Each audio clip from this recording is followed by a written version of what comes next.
Olá, minha geovítima, tudo bem? Vamos começar mais uma aula, Geoaula 4, Aspectos Físicos e Regionalização da Ásia. Esse material também estará disponível nas nossas plataformas Escola em Casa e GeoCef3. O continente asiático possui grandes paisagens naturais, resultado das ações geológicas e climáticas, entre outras.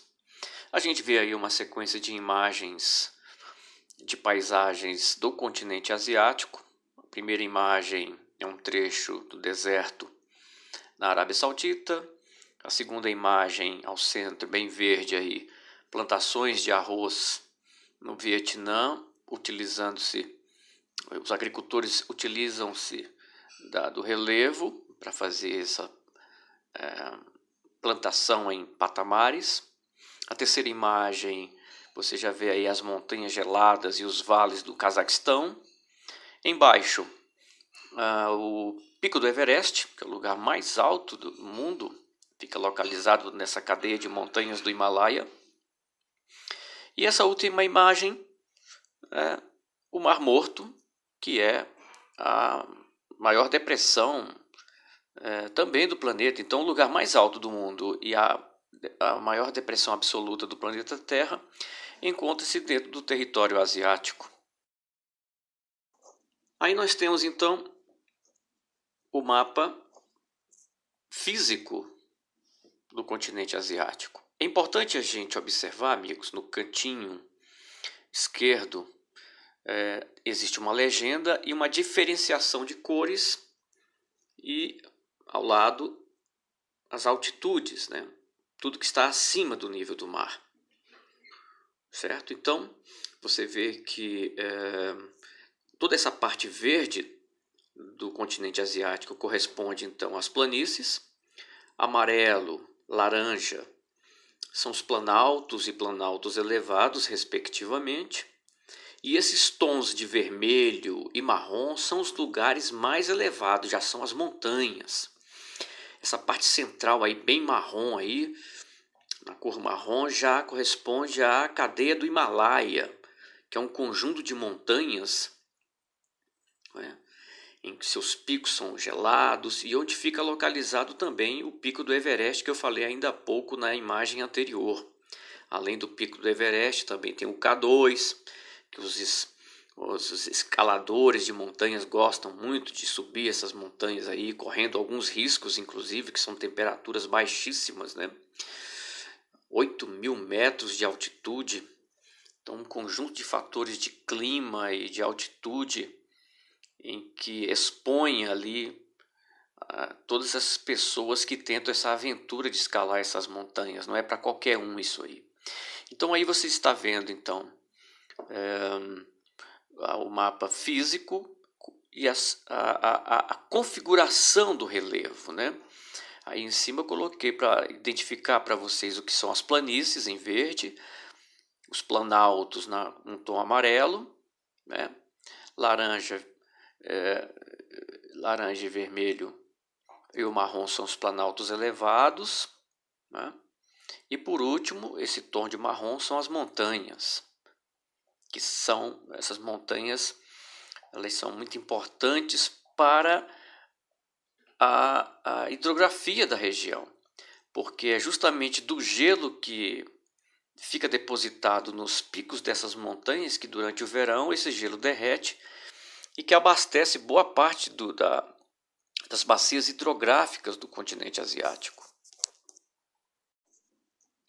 No primeiro slide eu disse para vocês que as características físicas do continente asiático, as paisagens naturais e o relevo dependia de alguns fatores, entre eles os aspectos geológicos, climáticos e até mesmo a ação humana. Nesse slide aí vocês estão vendo a ação dos movimentos internos do planeta, né? Que aí cabe à geologia estudar. Então, do ponto de vista geológico, os movimentos internos das placas tectônicas, elas vão moldando a superfície, né, juntamente com as ações externas também, né? os movimentos das placas tectônicas que aparecem aí nesse mapinha que você vê logo aí abaixo, com as setas indicando para que lado vai cada uma dessas placas tectônicas. A movimentação dessas placas é que surgem então as montanhas, as depressões, as falhas, as grandes fissuras geológicas e tal. E as ações externas também colaboram para moldar a superfície, seja da Ásia ou de qualquer outro continente do planeta.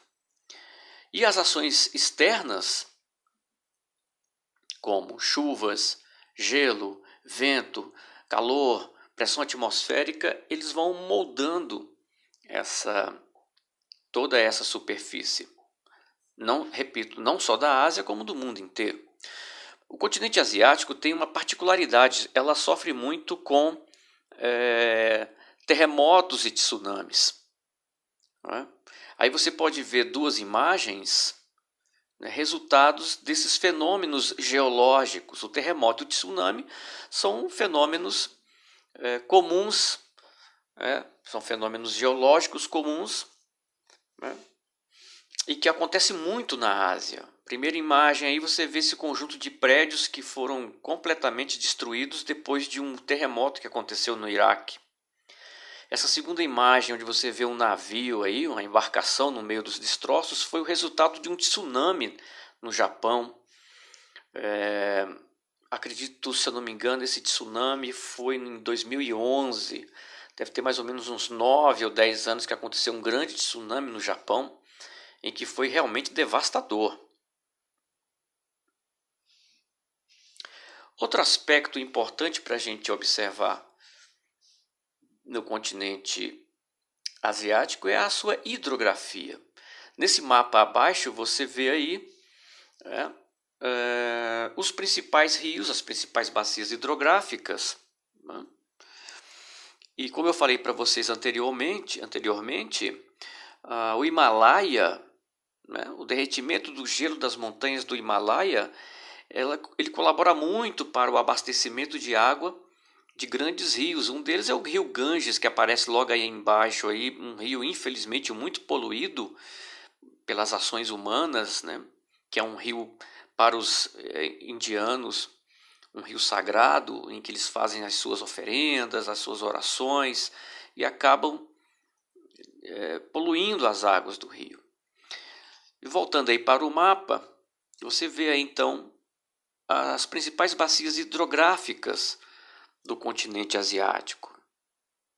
Rios importantes para principalmente os países que dependem muito dessas águas para a atividade da agricultura e da pecuária. Porque, como eu falei para vocês no primeiro vídeo sobre o continente asiático, nem todos os países são desenvolvidos. Muitos deles dependem exclusivamente da agricultura e da pecuária para sobreviver. E eles precisam muito de água. E para concluir esse slide, lembrando que dentro do continente asiático você tem aí, no lado oeste, do seu lado esquerdo, o Mar Cáspio. Ele é um mar completamente fechado, né? E ele, por conta do processo de evaporação e também de drenagem de alguns rios que anteriormente abastecia esse mar, ele está desaparecendo. É uma das grandes catástrofes, um dos grandes prejuízos naturais promovido por ações humanas e também pelo processo de evaporação das águas desse mar que está fechado aí nessa parte oeste do continente asiático. Esse slide fala sobre clima, as regiões climáticas do continente asiático. Por ser um continente que está localizado no hemisfério norte, mas mesmo assim passando por baixas e altas latitudes, você vai encontrar dentro desse continente regiões climáticas bem variadas. Posso até dizer que todos os climas que você encontra no planeta, você também encontrará dentro desse grande território. desde as partes geladas que estão lá no extremo norte já do território russo, que são as regiões de alta latitude, né? Vindo para o sentido sul, você encontra regiões temperadas continental, as regiões de semiáridos, as regiões desérticas, né? Regiões de clima temperado oceânico, né? Até chegarmos aqui já na parte sul do continente, próximo já da linha do Equador, nas regiões de baixa latitude, lembrando que regiões de altas latitudes próximo aos polos e regiões de baixas latitudes são regiões próximas à linha do Equador.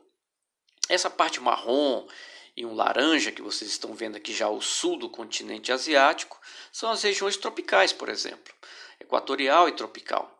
Regiões que têm um clima muito parecido com o nosso aqui.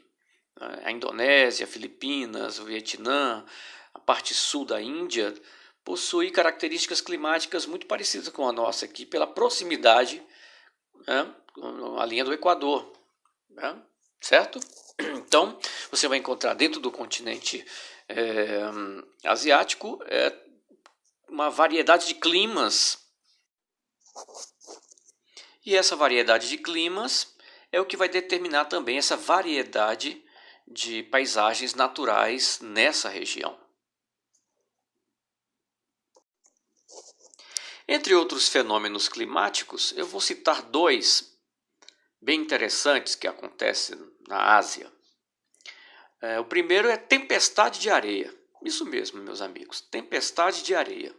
A gente, quando fala em tempestade aqui no nosso continente, a gente já associa a chuvas, água, né? Precipitação atmosférica, água, né? Chuva. Pois bem, lá ocorre tempestades de areia. Você vê aí na primeira imagem o início de uma tempestade de areia, onde ocorre ali na parte central e na parte, quase que em todo o continente asiático, essas tempestades de areia também acontecem no Oriente Médio, nos desertos, né? Nessas duas fotos aí do lado esquerdo você vê aí o início de uma tempestade, e aí embaixo aí uma tempestade que aconteceu de areia, aconteceu na Índia, em que morreram mais de 100 pessoas recentemente. Um outro fenômeno também muito conhecido na região da Ásia, e o país que mais sofre é a Índia, são as chamadas monções de verão. Período de grandes tempestades, uma troca de calor ali do Oceano Índico com o continente asiático, ocorre ali precipitações, e aí sim, tempestades, precipitação de água, em que ocorre ali na Índia, Nepal, Bangladesh, sofre muito com as monções, inundando as cidades e inclusive vitimando muitas pessoas. Muito bem, essa videoaula fala sobre aspectos físicos e divisão regional. Vou fazer aqui uma abordagem rápida sobre divisão regional do continente asiático.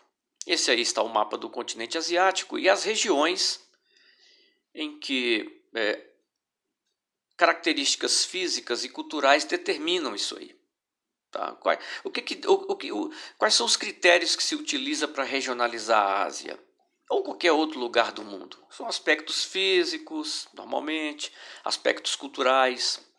Então, dentro do continente asiático, é feita essa divisão, basicamente, em que divide-se esse continente, né, subdivide-se esse continente regionalmente, dessa forma como aparece aí no mapa. Ao norte, onde está a Rússia, um imenso território russo, que é o norte, né, da Ásia.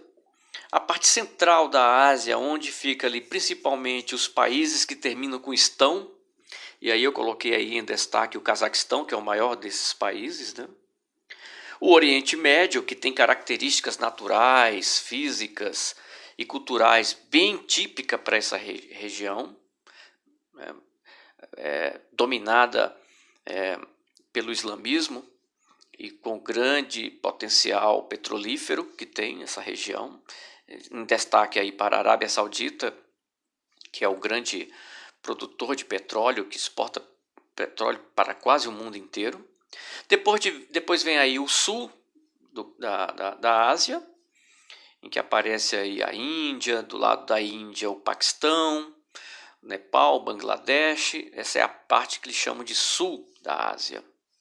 Depois vem o sudeste asiático, onde aparece aí Indonésia, Vietnã, Birmânia, né?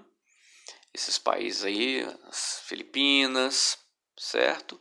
E por último, eu chamo de Centro-Leste, ou alguns também chamam de Extremo Oriente, onde está a Mongólia, a China e o Japão, além das duas Coreias, a Coreia do Norte e a Coreia do Sul, né? Então é assim que é feita essa divisão regional, de acordo com as características culturais dos seus povos e das características naturais de cada uma dessas regiões. Esse conjunto de imagens aí, só para vocês entenderem mais ou menos, eu peguei ali peguei três características arquitetônicas para a gente entender mais ou menos. Essa primeira imagem é de uma mesquita que fica na Arábia Saudita, que é um país do Oriente Médio. Aí ao centro está a famosa construção de Taj Mahal, que fica na Índia, que é um cartão postal desse país, né? A Índia, um castelo que foi construído em homenagem a uma mulher, né? Que depois a gente pode até dar uma pesquisada e conversar um pouco sobre isso nas nossas aulas pelo Meet. E por último, essa terceira imagem aí é um pagode. Isso mesmo, pagode. Ou você pensa que o pagode é só aquele pessoal cantando aquelas musiquinhas de samba lá e tal. Não. Pagode é uma construção em que existe na China e na Índia, principalmente para cultos religiosos. Como existe a igreja, as mesquitas, as sinagogas, existem os pagodes, que são os templos religiosos ou de meditação na China e no Japão. Esse pagode aí, por exemplo, fica em algum lugar da China.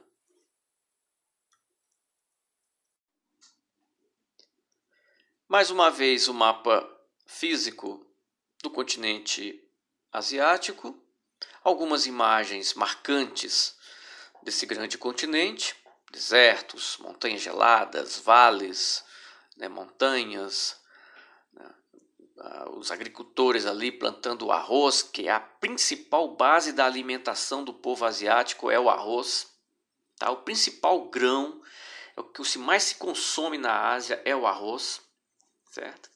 E por último aí, bem aí no cantinho direito aí, é um pagode também, no Japão, e ao fundo o famosíssimo Monte Fuji, que é também aí um cartão postal desse país asiático.